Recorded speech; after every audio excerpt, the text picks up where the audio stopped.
Мен жарыққа шығарып мынандай кішкене мәлімдеме жасадым. Яғни өзімнің Facebook'тегі парақшама бұл қайтыс болып кеткен Стив Джобс жайында. Бұл кісі еш күмәнсіз ұлағатты адам, әрине. Apple компаниясын құрған және осы жаңа технологияларды шығарған. Мен 6 немесе 8-ге жуық әлемдік бетке ұстар мәсіхшілер жетекшілерінің осы Стивке қаншалықты разы да тәнті екендері туралы жазып қалдырған мәлімдемелерін оқыдым. Сосымен қысқа ғана мәлімдеме жасадым. Бұл рухани жетекшілер Стив үшін Құдайға алғыс айтып, оның қол жеткізген жетістіктеріне ризалығын білдіріп, тәнті екендіктерін айтыпты. Мен өз парақшама мынандай қарапайым ғана мәлімдеме қалдырдым. Мен барынша сондай қайғылымын қазіргі заман қауымының рухани жетекшілерінің жай күйлеріне. Ұлағатты адам туралы айтылған не деген ұлағатты сөздер, бірақ ешқандай да бір ауыз сөзде айтылмапты оның жаны туралы. Турасын айтқанда ендігі қазір тозақта жатқан. Өйткені Стив буддист болған. Білесіздер ме, мен мына жерде 1, 2, 3, 4, 5, 6, 7, 8, 9, 10, 11-ін 40-қа жуық жазып қалдырылған ой пікір ішінен таңдап алдым. Кәнекей өзге мәсіхшілер менің мәлімдемемді қалай қабылдағандарына құлақ түріңіздер. Ольга, мен олай деп ойламаймын. Стивтің жаны тозақта деп. Галина, үкімдеу біздің ісіміз емес. Сергей, ол кім болса да, оның жаны қаяқта болатын бір Құдай ғана шешеді. Анжелика, Стивтің жаны қазір қайда екенін біз шеше алмаймыз, оның қандай сенім ұстанғанына қарамастан дейді. Ол технология және анимация әлеміне үлкен үлес қосқан үшін аңыз адам ретінде бағалануы тиіс. Стив Джобс неге шақырылды, сол шақырылған жолынан ештеңеге де қарамастан таймай жүріп өткен адам ретінде бәрімізге үлгі болып табылады. Андрей, Майкл Джексон, жаз королі, өлген кезде кейбіреулер айтты, Майкл салған әндерімен Құдайға сондай қатты ұнады, сондықтан да Құдай оны көктегі қор тобының басқарушысы етіп қоюды шешті. Бұл американдық бағушы қызметкерлердің пікірі. Ольга, Стив өзінің істелінген алмасымен Құдайға үндеу сөз тастады. Ол Эден бағындағы қойылымның көрінісін қайталап көрсетті. Осы адамның қайтыс болуына байланысты біз мынаны айтуымыз керек. Құдайым осы адам үшін саған алғысымызды айтамыз. Ол өзі білместен Иса Мәсіхтегі бәріміздің де басымызды қосып кетті. Әр бәрімізді Құдайым өзіңе жақындатты. Ал өмір тәндегі өліммен аяқталмайды ғой. Келі кітапта көптеген аят жолдары бар. Құдай адамның бір рет өліп, содан соң қиямет сотының алдында тұратынын белгілеген. Ал бұл аят жолдары ешкімді де елең еткізбейді, қызықтырмайды. Сосын сіз осындай ашық пікірталасқа көбірек қатысқан сайын, соғұрлым өзіңізге жаман болады. Өйткені бұл қоғам өз құдайларына қарай бет бұрып кетті. Мариан жазады, дегенмен де Александр, мен таңғалып тұрмын, сіздің әлі де болса тозақтың бар екеніне сенетініңізге, ендігі сіздің сол жаққа адамдарды жіберіп жатқаныңызды айтпағанның өзінде, дейді.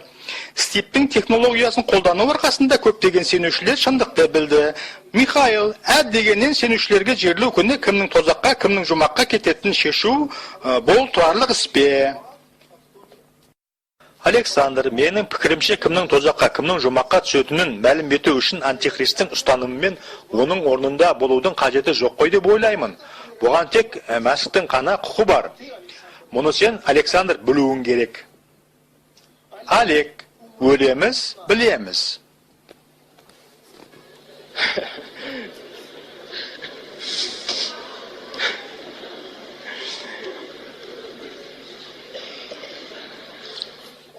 Соңғы комментарий. Галина, мен әркім өзіне қарап жүру керек қой деп ойлаймын. Кететін адам кетті. Стив жұмаққа түсті ме, тозаққа түсті ме, бұл тақырыпты талқылау біздің жұмысымыз емес. Ол сонда ендігі Құдайдың алдында тұр. Қазір мен не істедім?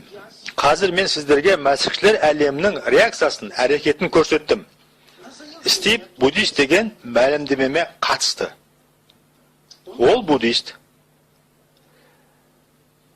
Және де бізде киелі кітап бар. Онда жүздеген аят жолдары бар, дәлелдеп тұжырымдайтын. Исадан басқа ешкімде бізді Құдайдың қаһарынан құтқара алмайды делінген. Алайда осы жерде салмақты мәселе туындайды. Адам атақты болған сайын өзінің қоғамға жасаған жақсылығы мен тигізген пайдасы көбірек болған сайын ол талантты да ақылды және ұнамды бола түседі. Сонда ол адамға бөле жара қарау күрделене түседі. Стептің буддист болғаны бізге жақпайды. Ал бұл адамдағы қалғандарының бәрі де бізге толықтай ұнамды. Біз расында да оның бар жетістіктерін түгелдей пайдаланамыз. Бірақ біз оған бөле жара қарай алмаймыз. Бұл өте күрделі, бізде дилемма, тартыс. Сол себепті мен мына жерге былай деп жазып қалдырдым. Бұл күндері бізде бұтқа табынушылық, көп құдайлық деген мәселе бар. Әрбірінде құдай туралы өз түсінігі, өзіндік сипаттамасы бар келтірген. Ал осыларға менің киелі кітаптағы аят жолдарына сүйеніп мәлім еткен пікірім тікелей қарсы шықса да, олар бәрібір өз түсінігімізде қаламыз дейді. Олар өз құдай жайлы не ойлап тауып алған құдайы жайлы түсінікте қаламыз дейді. Әрі бұл олардың жалған тәңірі табылар бұты. Өйткені олар өз құдайларымен қалғысы келеді. Мына шынайы тірі құдайдың орнына. Мұнда ол тікелей ашық айтады. Мұнда нақты тікелей жазылған аят жолдары бар. Бірақ біз естігіміз келмейді, қаламаймыз, көңілде бөлмейміз. Біз мұны саналы түрде бұрмалаймыз. Осы әрекетіміз арқылы мәселені шешеміз деп ойлаймыз. Анықтап алыңыз, әрбіріңіз анықтап алыңыз. Сіздің қайсыларыңыз тәңір иесіз өзі. Бұл не білдіреді? Мұның білдірері, сіз өзіңіз жасап, өзіңіз сипаттап жүрген өз құдайыңызды алып тастауыңыз керек санадан шығарып, өз ақыл санаңызды құдайдың өсиеттеріне бағындыруыңыз керек. Бұл сізге ұнай ма, ұнамай ма, тура келе ма, келмей ма, соған қарамастан. Құдайлық болу деген бұл өз қиялындағыны алып тастап, құдайға түсінікті анықтауға мүмкіндік беру. Құдай түсінік ұғымды анықтап береді. Жаңағы оқып берген түсінік пікір сияқты емес. Мәсіхшілермен не болып жатыр өзі? Адамдарда ұғым бар, жай ғана ұғым. Әрбірінікі өзінікі. Біз көбірек өмір сүрген сайын бізге киелі кітапқа сүйену соғұрлым қиындай түседі. Киелі кітап енді түгі жоқ қара байыр. Оның қадір қасиеті төмендетілген түсіңкі. Көбіне көптеп естейтінім, естігенде де жек көрушілікпен естеймін, жақтырмай. Мен бұны сіздерге мойындаймын енді.